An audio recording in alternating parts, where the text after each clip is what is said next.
다 같이 하나님을 경외하는 마음으로 자리에서 일어서겠습니다. 오늘 주신 하나님의 말씀은 창세기 9장 1절부터 29절까지의 말씀입니다. 한 절씩 교독하도록 하겠습니다. 하나님이 노아와 그 아들들에게 복을 주시며 그들에게 이르시되 생육하고 번성하여 땅에 충만하라.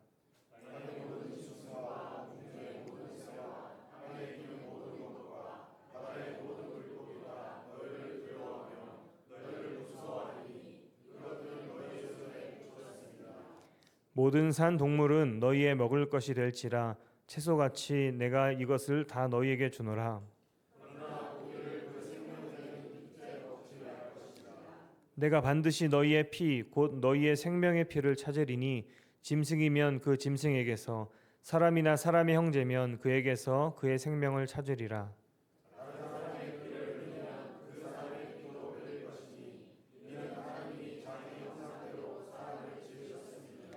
너희는 생육하고 번성하며 땅에 가득하여 그 중에서 번성하라 하셨더라.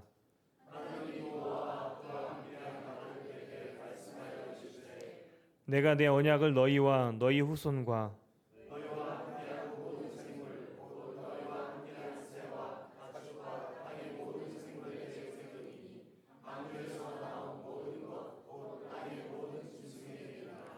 내가 너희와 언약을 세우리니 다시는 모든 생물을 홍수로 멸하지 아니할 것이라. 땅을 멸할 홍수가 다시 있지 아니하리라.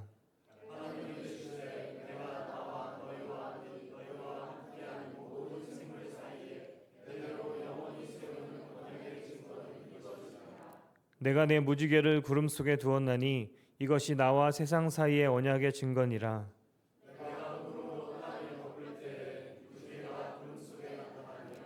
내가 나와 너희와 및 육체를 가진 모든 생물 사이에 내 언약을 기억하리니 다시는 물이 모든 육체를 멸하는 홍수가 되지 아니할지라.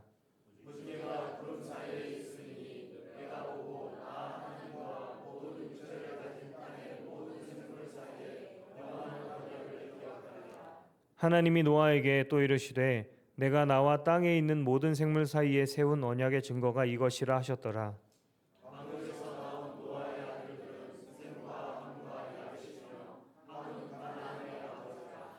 노아의 이 세 아들로부터 사람들이 온 땅에 퍼지니라. 포도주를 마시고 취하여 그 장막 안에서 벌거벗은지라.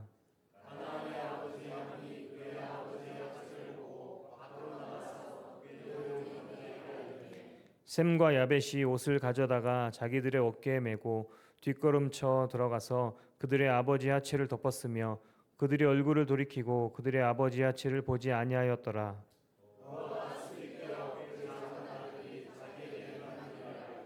이에 이르되 가나안은 저주를 받아 그의 형제의 종들의 종이 되기를 원하노라 하고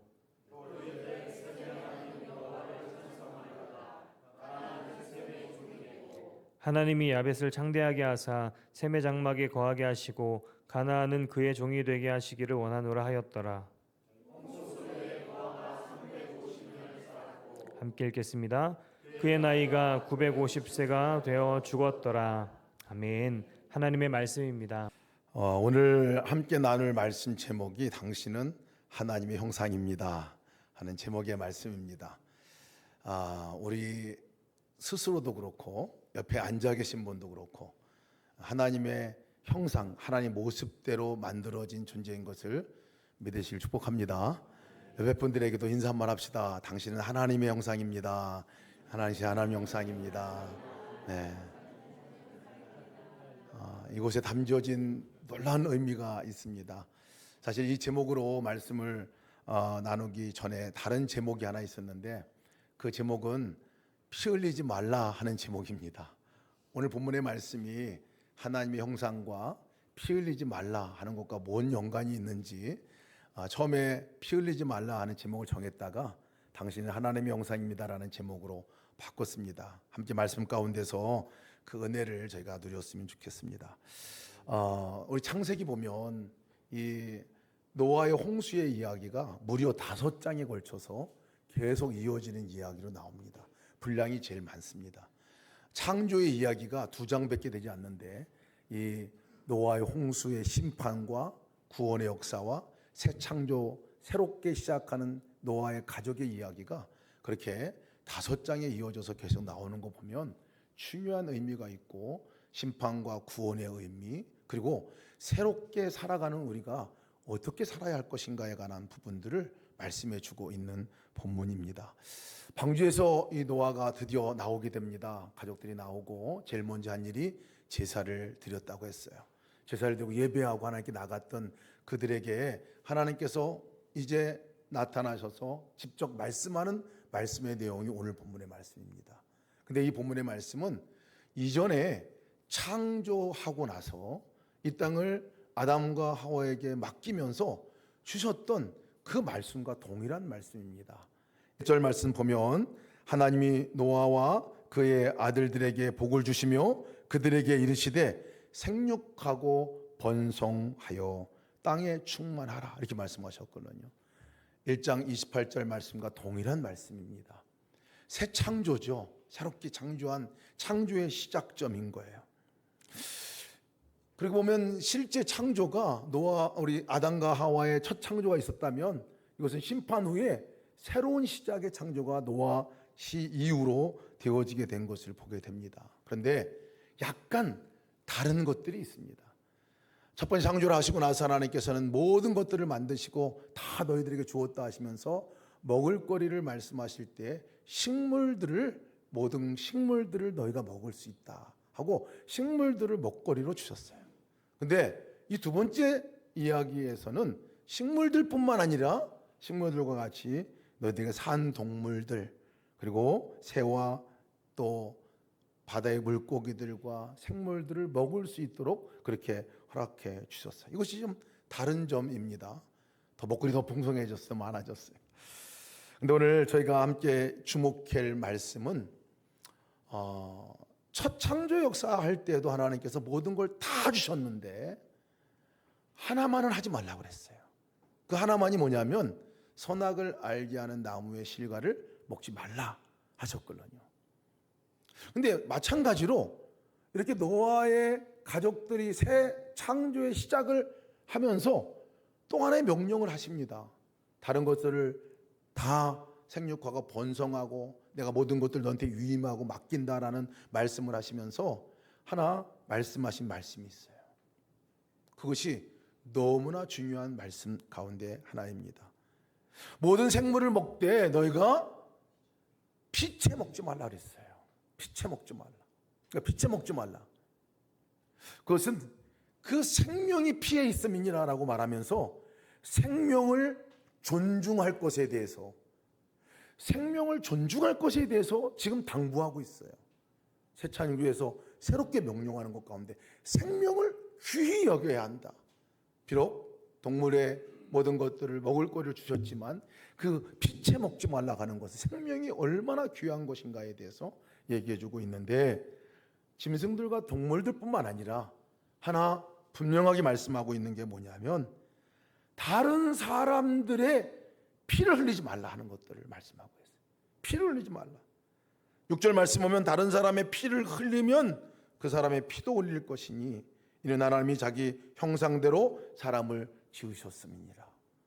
두 번째 명령이에요. 이 선악을 알게 하는 나무를 실과를 먹지 말게 하는 그 명령과 동일한 수준의 말씀으로 생명을 존중하게 여기라 하는 말씀을 지금 해주고 있는 거예요. 생명을 귀히 여기라. 생명을 귀히 여기라. 절대로 피를 흘리지 마라. 피채 먹지 마라. 그리고 사람들 간에는 피를 흘리지 마라 하는 것들을 지금 당부하고 있는 말씀입니다. 왜 그러셨을까? 추측해 볼 수 있는 것은 생명이 귀한 그 생명을 사실은 아담과 하와가 선악을 알게 하는 나무의 열매를 따먹고 나서 에덴 동산에서 쫓겨났잖아요. 쫓겨나고 나서 첫 번째 일어났던 그 범죄 사건이 뭔지 아십니까? 첫 번째 일어났던 범죄 사건이 피를 흘리는 일이었어요. 그것도 동생 아벨을 형이 죽이는 일이 있었거든요. 그 피를 흘리는 일이 첫 번째 범죄 가운데 일어났던 인류 역사의 아주 중요한 일입니다. 아마 그래서 하나님께서 이 명령을 하셨는지도 모르겠어요.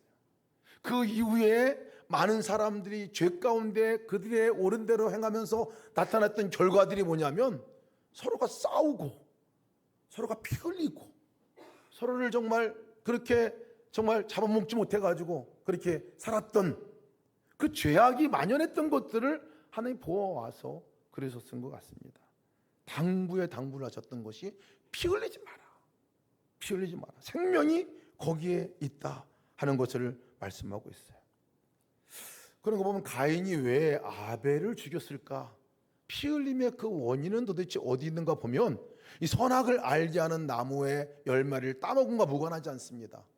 선악을 알게 하는 나무의 열매를 따먹은 것은 자기가 하나님이 되려고 하는 그것이 가장 큰 죄라고 말씀을 드렸었어요. 하나님이 되려고 하는, 자기가 높아지려고 하는, 더 대접받으려고 하는 이것이 죄의 본성이었어요. 가인이 이곳에서 벗어나지 못한 거예요. 자기가 인정받아야 하고 대접받아야 하고 내가 이만큼 드렸으면 받아줘야지 왜 받아주지 않아? 이것이 분노 나타나고 화가 나타나는 거예요. 더더군다나 자기와 다른 사람을 비교합니다. 비교해 보니까 아벨의 제사는 받았는데 내 제사는 안 받았어. 그것 때문에 더 심한 열등감도 있었을 것이고요. 그것으로는 분노가 있었을 거예요. 자존심의 문제였습니다.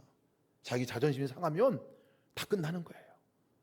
모든 죄, 사람들 사이에서 그렇게 서로가 싸우고 분열하고 그 행복들이 뺏어가는 많은 원인들이 요 자존심, 자기 자존심이 건드려질 때 다 망가졌던 거예요. 다 망가졌던 거예요.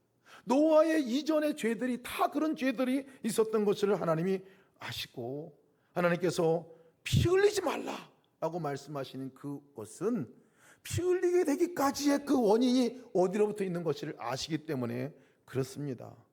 내가 옳으면 다 옳은 거잖아요. 나와 다른 거면 다 틀린 거예요. 이것이 죄의 근본적인 깊이 있는 뿌리라는 것입니다. 서로 피 흘리지 말라 이 말에 주목해야 합니다. 그런데 왜 피 흘리지 말라라고 얘기하는 것에 대해서 우리가 염두에 둘 수 있는 것은 뭐냐면 다른 사람이 너뿐만 아니라 다른 사람들이 너무나 존중할 사람이라는 것을 얘기하죠. 너도 하나님의 형상대로 지은 사람이고 다른 사람도 하나님의 형상대로 지은 사람이라는 것을 잊지 말라 이 얘기입니다. 잊지 말라. 너도 귀한 존재지만 다른 사람들, 이 다른 사람들은 너뿐만 아니라 하나님의 형상, 하나님의 모습으로 본받고 하나님의 성품으로 본받고 하나님의 그 생명을 불어 넣어서 만든 존귀한 사람이니까 네가 함부로 대하지 말라는 거예요. 다른 사람을 함부로 대하지 말고 네 기준으로 판단하지 말고 네가 옳은 대로 다른 사람을 비난하지 말고 다른 사람을 그것을 끌고 가지 말고 하라는 그 얘기입니다. 다른 말로 말하면요, 신약에서는 이것을 뭐라고 표현하냐면 아무 일이든지 다툼이나 허용을 하지 말고 오직 겸손한 마음으로 각각 자기보다 남을 낫게 여기라. 여러분, 다툼이나 싸움이나 그것부터 일어나는 이 피 흘림의 역사는요, 내가 높아지는 곳으로부터 오기 때문에 그렇습니다. 다른 사람을 나보다 더 낫게 여기는 그곳에서는 싸움이 일어날 수가 없어요. 분쟁이 일어날 수가 없어요. 여러분, 다른 내가 만나는 우리 가정 안에서 만나는 사람들, 교회 안에서 만나는 사람들, 하나님의 너무 존귀한 형상으로 지음받은 사람인 것을 믿으시길 축복합니다. 다시 한번 인사합시다. 당신은 하나님의 형상입니다. 인사 한번 합시다. 당신은 하나님의 형상입니다. 그 말은요, 하나님과 동급으로 취급하라는 얘기입니다. 당신은 하나님의 동급입니다. 이렇게 한번 얘기해 볼까요? 동급으로 취급하라는 얘기예요. 우리 아이들이 이게 자주 남자애만 둘이어가지고 얼마나 싸우는지 뭐 어렸을 때부터 뭐 저도 뭐 그런 경우긴 하지만 그 싸울 때마다 제가 하루는 너무 심하게 싸우는 거예요. 그래서 제가 그 둘을 붙들어다 놓고 이제 얘기를 했어요. 동생에게, 야, 너 어쩌면 그렇게 형한테 이렇게 대들고 싸우냐? 너 이렇게 형을 함부로 대하냐? 너 함부로 대면 안 돼. 너 형 아빠의 소중한 아들이야. 깜짝 놀라더라고요. 그래서 다시 또 제가 형을 불렀어요. 형을 부르고 형한테 똑같이 얘기했습니다. 야, 너 어떻게 동생한테 함부로 대하냐? 너 동생, 너 예람이가 나에게 제일 귀한 아들인 거 알아? 그랬더니 깜짝 놀라더라고요. 두 사람이 동일한 말을 들었기 때문에 그 다음에 어떻게 되는지 모르겠는데 싸움은 멈춰졌던 것 같아요. 그때 아버지 입장에서 보면 둘 다 그림이에요. 다 사랑할 사람들이고 너무 존귀한 사람들이거든요. 그래서 화가 나더라고. 싸우면 아니 내 존귀한 내 아들에게 네가 왜 함부로 대하냐, 이런 마음이 들더라고요. 하나님 마음이 아니겠습니까? 다른 사람들에게 우리가 대할 때 하나님과 동급으로 우리가 만약에 대한다면요, 사실은 피 흘릴 일이 없어요. 다툼이 없죠. 사실은 우리가 싸워야 할 대상은 따로 있어요. 따로. 그게 어느 놈인지는 아시죠? 마귀예요, 마귀. 그래서 에베소서 말씀 보면 우리의 씨름은 혈과 육을 상대하는 것 아니요 통치자들과 권세자들과 이 어둠의 세상 주관자들과 하늘에 있는 악의 영들에 대함이라 말씀하고 있어요. 존귀 여기게 될 사람은 존귀 여기지 않고 사실은 엉뚱한, 싸워야 될 그 존재하고는 싸움을 안 하고 존귀 여겨야 할 사람과 싸우고 있는 모습을 우리가 발견하게 됩니다. 나중 보면 내가 주소가 잘못됐구나 생각이 들죠. 그때 마귀가 나를 마음을 시집고 다녔네 하는 걸 알게 되죠. 피 흘리도록 싸워야 될 대상은 마귀지, 나와 함께 사는 사람이나 나와 함께 같이 호흡하고 있는 그 사람들이 아니라는 거예요. 존귀 여겨야 할 상대방들이죠. 왜? 그분들도 하나님의 형상들을 입고 있는 사람들이죠. 근데 내가 이렇게 말씀을 묵상하다가 그렇지 뭐 다른 사람들이 피 흘리면 안 되지 하고 이 피 흘림에 관한 부분들 묵상하다가 갑자기 제 안에 들려오는 말씀이 뭐냐면, 다른 사람들에게도 그렇지만 너 스스로에게 너 스스로 피 흘리지 마라 하는 그런 말씀이 들려요. 너 스스로도 피 흘리지 마. 너 스스로를 소홀히 여기지 마.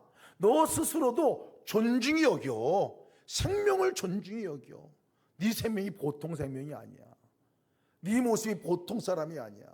하나님의 형상을 입은 사람이야.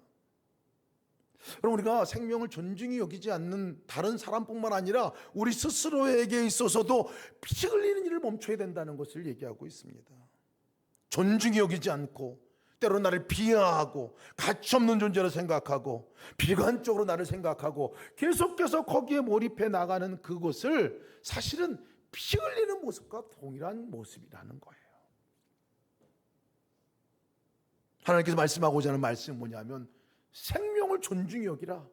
너 스스로 생명을 존중히 여기라. 왜? 너는 특별히 하나님의 형상으로 있고 이 땅에 온 나의 특별한 존재라는 것을 말씀하고 있습니다.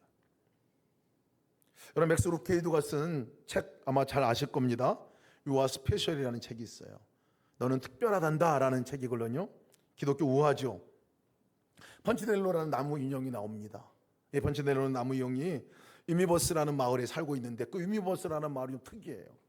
왜냐하면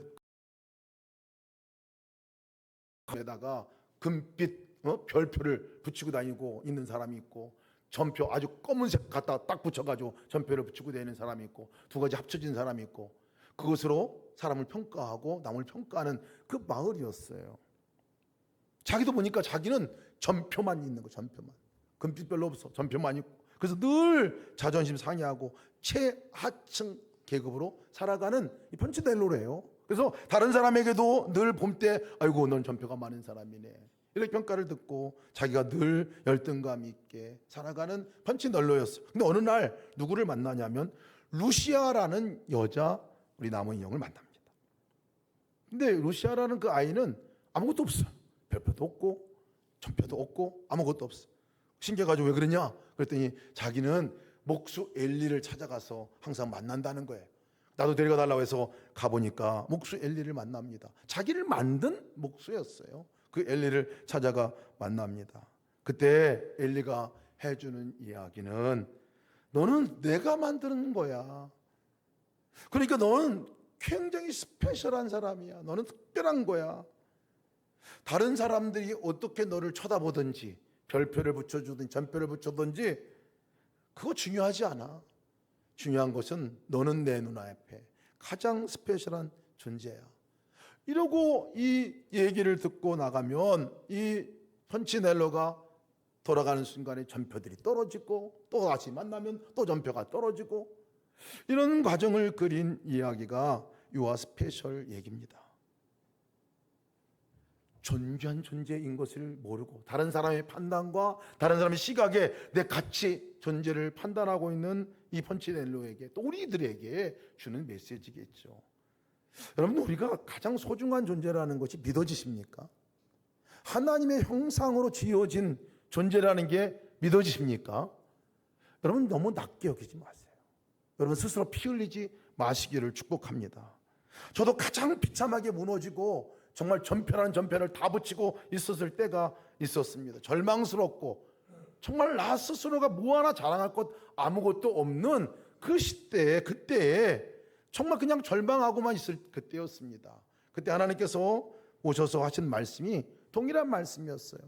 내가 너로 인해서 기쁨을 이기지 못하여 한다. 넌 내 기쁨이다. 너 왜 종같이 살려고 하냐?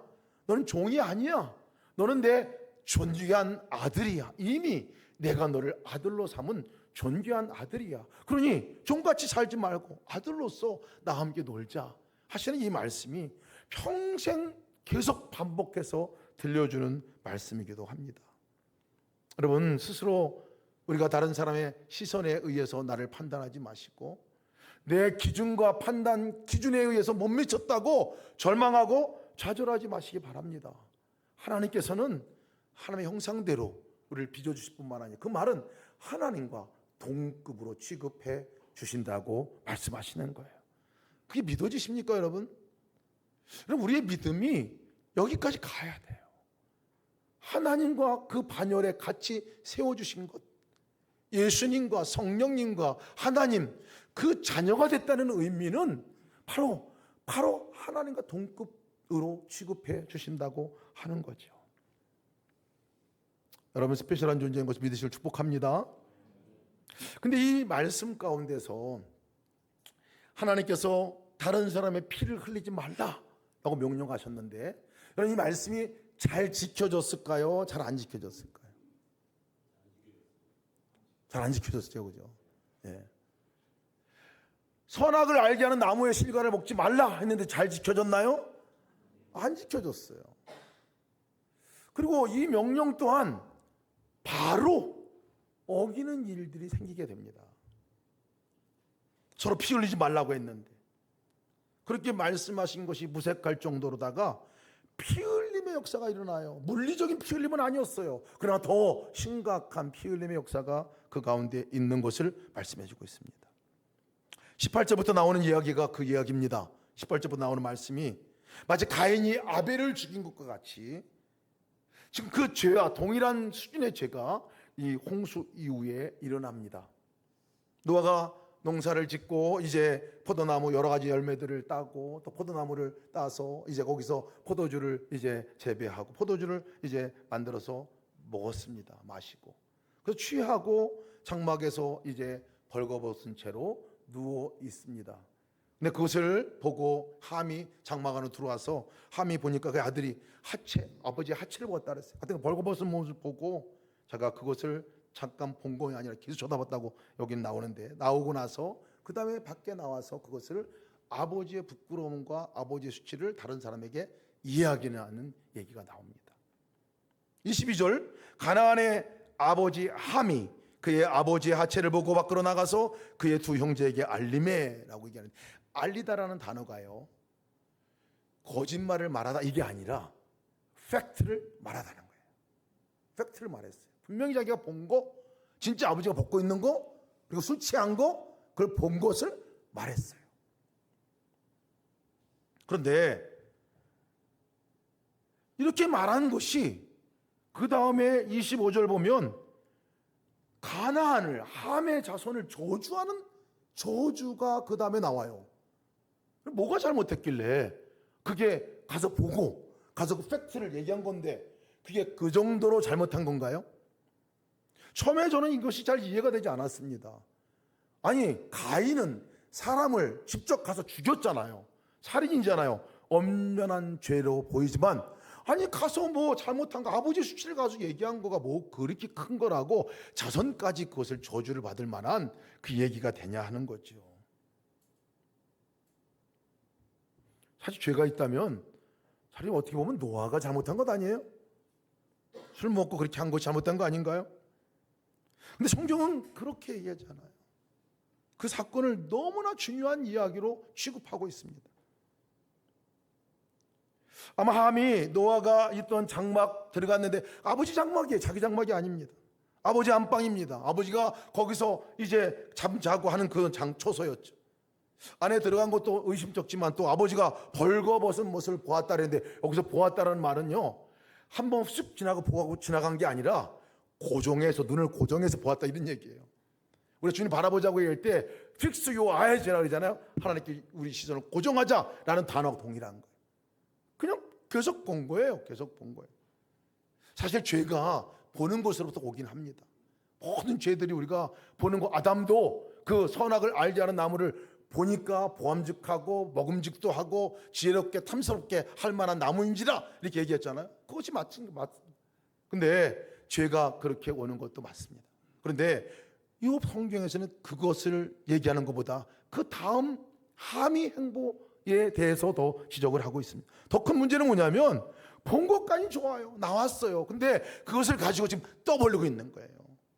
다른 사람에게 그것에 수치한 것들, 부끄러운 모습들, 허물인 것 같은 그것을 지금 다른 사람들에게 얘기하고 있는 거예요. 동생들, 형들에게 얘기하고 가족들에게 얘기하는 장면이 나오는 거예요. 이것을 지적하고 있는 거예요.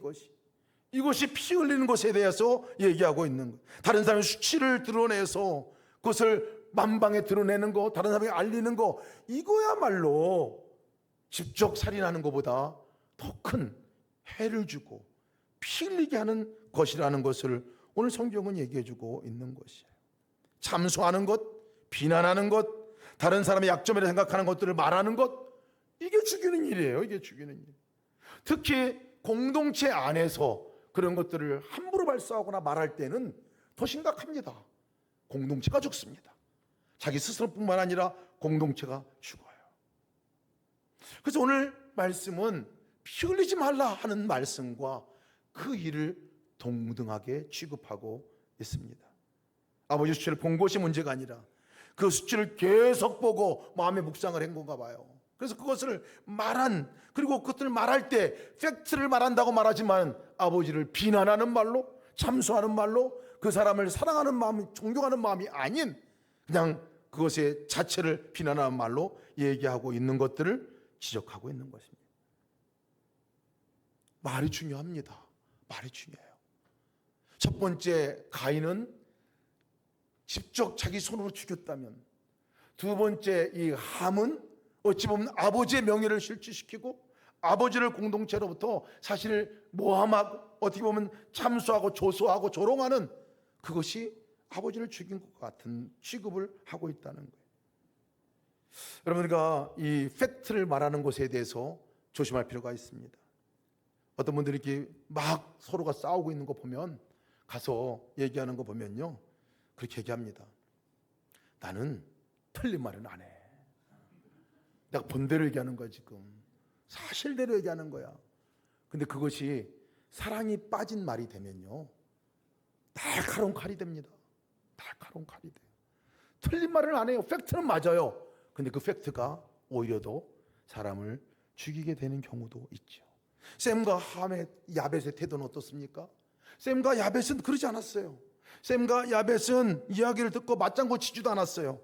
그리고 자기 어깨에 아버지 옷을 메고 뒷걸음질 들어가서 그것을 조용히 아버지의 그 하체를 가려줬다고 그랬어요. 가려주고 나올 때도 쳐다보지 않고 앞으로 향해서 나왔다고 얘기하고 있어요. 덮어주는 거죠. 덮어주는 거. 정말 얘기하고자 하는 것이 뭐냐면, 다투고 싸우고 피 흘리는 일이 허물을 덮어주지 못하는 것으로부터 오는 거라는 것을 말씀해주고 있는 거죠. 덮어줄 때 존중이 됩니다. 덮어줄 때에 비록 그것이 사랑인 것을 얘기해주고 있는 거죠. 다른 사람의 흠과 허물을 대하는 태도가 이래야 합니다. 허물과 흠을 보지 않기로 작정하는 것도 필요해 보입니다. 생명 존중은 바로 그렇게 하는 거죠. 그런데 이 셈과 야벳을 보면요, 아버지의 허물만 덮어주지 않았어요. 사실은 함이 와가지고 그렇게 막 모함하고 아버지를 이렇게 하는데 분대가지고 싸웠더라. 너는 왜 그렇게 와서 얘기하느냐? 아버지를 왜 이렇게 무시하냐? 이렇게 얘기하지도 않았다는 거예요. 함까지도 셈과 야벳이 포용하고 수용할 수 있는 사람이었습니다. 그러면 하나님의 형상을 입은 사람들에 대해서 취해야 될 태도입니다. 다른 사람들에 대한 대할 태도가 존귀한 존재로 여겨야 한다는 것이에요. 근데 그것을 우리에게 하신 분이 계시죠. 그것을 우리에게 하신 분이 계시죠. 누구십니까? 예수님이십니다. 우리 김공경 집사님 아버님, 우리 벽산 김길배 도예가시죠. 돌아가셨는데 고인 되신 그분의 작품들이 참 훌륭한 작품들이 많아요. 제일 제가 보면서 감동된 작품이 뭐냐면 사진 한번 보여주실까요? 이 작품이에요. 예수님의 형상인데요, 자세히 보면 여러분 얼굴을 보면 예수님의 얼굴에 눈이 없어요. 눈이 없어요. 그 제가 저걸 보는 순간에 마음이 쿵 하더라고요. 왜 예수님의 눈이 없을까? 예수님의 눈을 가린 그것을 바로 그 도에 가신 우리 그 작가님께서 예수님께서 우리의 허물을 보지 않고 우리의 죄를 보지 않고 눈을 감고 있는 모습을 사실 그리신 거죠. 얼마나 많은 허물이 우리 가운데 있겠습니까? 아마 허물을 찾아내기 시작하면 끝도 없이 나올 것 같아요. 양파 껍질 몇 개듯이 그냥 벗겨도 또 나오는 허물들이 우리 안에 얼마나 많이 있겠습니까? 그런데 주님께서는 다 허물을 덮어주셨다는 거예요. 눈을 가리셨다는 거예요. 한 가지 그림을 더 제가 보여드리겠습니다. 문순 화가의 수묵화 그림입니다. 좀 더 강렬하더라고요. 강렬한 그림. 예수님의 눈 가린 것을 보면 왜 하나님께서 우리의 눈을 이 허물과 죄를 가려주셨을까? 예수님께서 우리를 존중히 여기신 거죠. 하나님의 형상으로 존중히 여기신 거예요. 죄뿐인데, 보이는 건 죄뿐일 텐데 그 죄뿐인 것 가지고 책망하거나 거기서 벌하거나 심판하지 아니하시고 언제나 주님께서는 눈 가린 모습과 같이 용서해 주시고 마치 보지 않은 것과 같이 한 번도 그것을 경험해 온 것 같지 않게 그렇게 하셨다는 거예요. 그뿐이겠습니까? 우리의 그 죄의 값을 지불할 때는 대신 그분이 지불하셨죠. 죄값을 치르시고 우리의 죄를 대신해서 우리는 존중하시고 당신께 대신 십자가에 못 박혀 돌아가신 일이 바로 십자가의 사건 아니겠습니까? 오늘 우리가 이 그림들 함께 보면서 오늘 말씀하신 노아에게 말씀하는 말씀을 되새겼으면 좋겠습니다. 우리도 하나님의 형상입니다. 가장 존중이 여길 만한 하나님의 형상입니다. 또한 다른 사람들도 하나님의 형상입니다. 존중이 여길 하나님의 형상입니다. 여러분 그렇게 하나님과 같이 취급하며 그렇게 바라보시기를 축복합니다. 그렇게 축복합니다. 허물과 죄를 보기 시작하면 끝도 없습니다. 허물과 죄를 들춰내기 시작하면 끝도 없습니다. 주님께서 눈을 가리신 것 같이 우리의 눈도 가려서 사랑으로 덮어주시기를 주의 이름으로 축복합니다. 오늘 이 자리에 성찬의 자리를 우리가 불림받아 됐습니다. 성찬의 자리가 그런 자리입니다. 주님께서 우리의 죄를 다 용서해 주시고 대신 당신의 생명과 맞바꿔 주신 것을 우리가 함께 경험하는 자리가 성찬의 자리입니다. 죽을 수밖에 없는 우리의 영혼이지만 주님의 생명과 맞바꿔 주신, 그래서 주님의 생명으로 살 수 있도록 다시 주님의 형상을 회복하는 은혜를 주시는 시간이 이 성찬의 시간입니다. 더불어서 우리가 성찬 때 함께 결단하고 나가야 될 것은 나 또한 하나님께서 그렇게 하라라고 말씀하시는 거죠. 다른 이들에게 그렇게 하라 말씀하시는 것을 기억하시기를 축복합니다.